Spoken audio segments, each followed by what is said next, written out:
Okay, so real talk. If you're in the middle of unmasking and you feel like you've lost like your entire identity, you're not alone. Like you take the mask off and you're like, who the fuck am I now? Like because if you're like me in your 40s or whatever, like masking for that long, you don't know who you are anymore. Um, that's why I want to talk to you about astrology today because I found a cool aspect in my chart that a lot of us aren't familiar with because all we know is like the sun sign. You know, whenever somebody says like, "What's your sign?" You know, you're like, "Oh, like I'm a Taurus sun," so I'm like, "Oh, I'm a Taurus." You know, and yes, like Taurus fits me really well.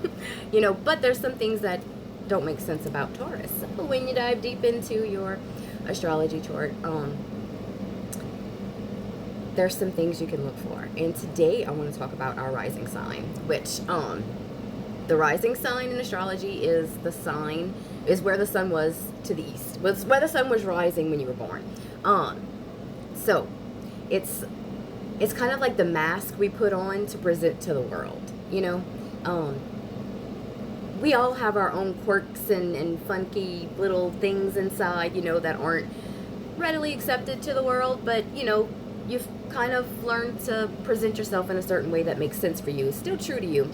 So like even if you're neurotypical, you've worn a mask and that's your rising sign, you know, which if you look for your rising sign, it might make a little more sense where your sun sign might not have always um identified you. Like if you look at your rising sign, you might find that like, oh, you know, like that makes a little more sense. So what is the rising sign? So your rising sign is basically the mask your soul chose. It's like the energy you naturally present when you walk through a room, before you learned how to people please and overthink and shapeshift for survival. It's like your default vibe. Think your social skin, the outer shell, like your energetic filter. You know, like some people just got good energy and other people just drain you. Think of that like you don't intend to, it's just how you vibe. um, but here's the thing, most of us never get to express it. We're too busy performing for safety, and I never realized that. So, yes, it didn't make sense. I don't want to hide who I am. Just because you do doesn't mean I have to follow those social norms, you know? So instead of our own natural mask, we slapped on the one that would get us picked, praise, or just left the fuck alone. And let's be honest, you can't blame a person for that whenever they've been constantly ridiculed and ostracized for being their true self. So, how does this help us in D's? Like, okay, Brandy, your point. So when you start unmasking and you don't know where to begin, you don't know how to dress, talk, move, say, or actually think, and you don't trust yourself because you know your body's been telling you things and giving you signals and signs, and you've never learned how to listen to them and trust them, and you know, so this is where, you know, it can be a great starting point because you'll learn how to come back to your natural self, and you'll learn how to start trusting those intuitive hits and those feelings, you know, sitting inside of your body and learning, you know, okay, this is a trait of my rising sign and this is how it feels inside when I do this. Like, does it feel good? Like, you know, and where it might feel like anxiety, it might really be your body telling you, do the hard thing because that's true and authentic to you. You've just never been able to be your authentic self. So that's why it feels wrong or not right. So, you know, to me, it was the biggest help when learning to decipher what those different feelings were. Did I feel it in my chest? Did I feel it in my gut? Like, did it give me an icky feeling, or was it a positive, encouraging thing, just difficult to get started? That's how I use my rising sign. Okay, so I'll give you some examples.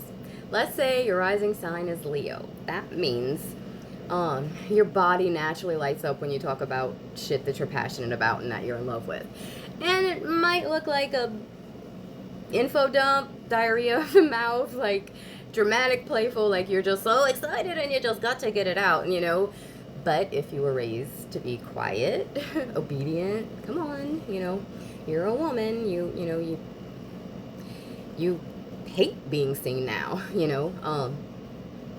So you see where I'm saying? Like you see that feeling you get?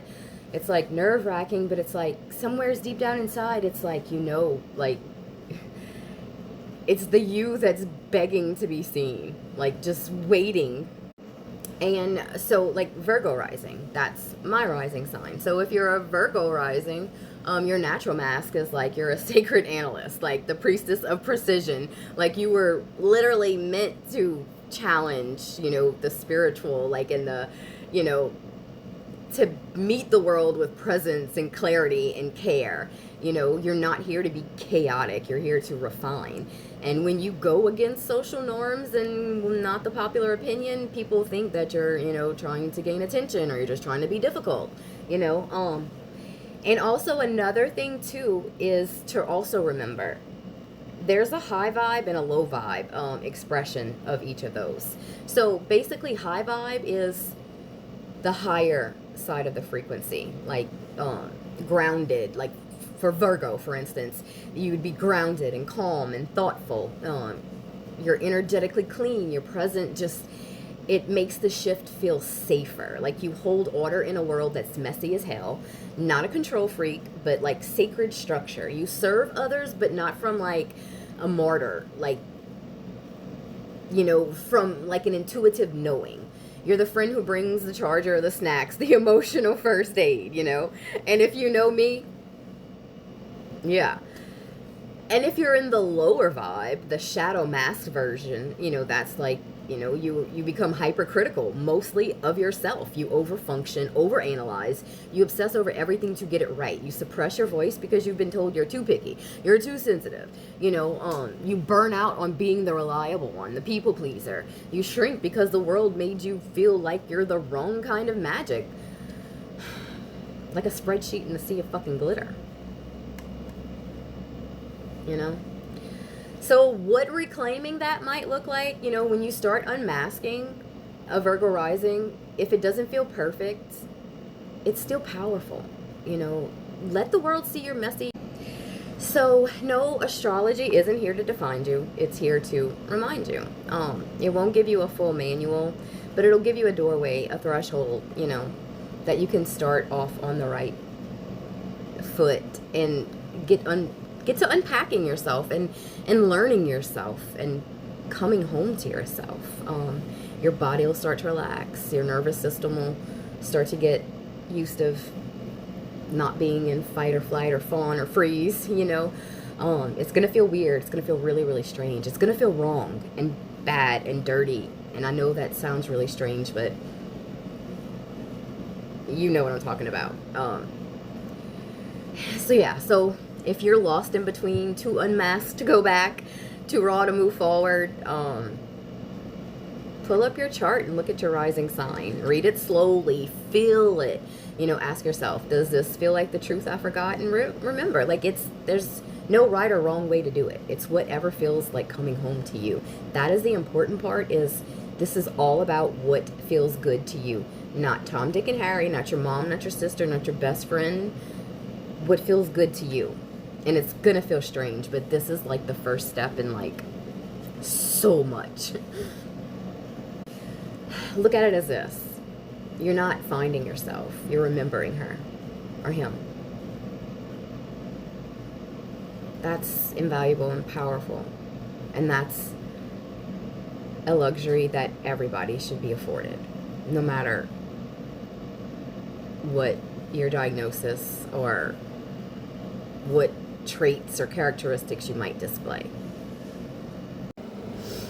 And all of this you can find in depth on my Substack. It's a research paper I did and published on The Jaded Nest. That's my publication over there. So find the link below if you'd like to follow along.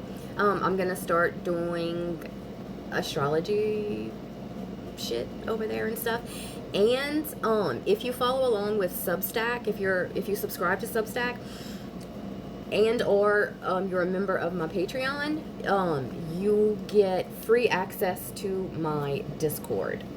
And I'm so fucking proud of that space. It is Brandy's world. Like everything and anything that interests me that I've always hid from the world and been embarrassed and ashamed of is all up there for display.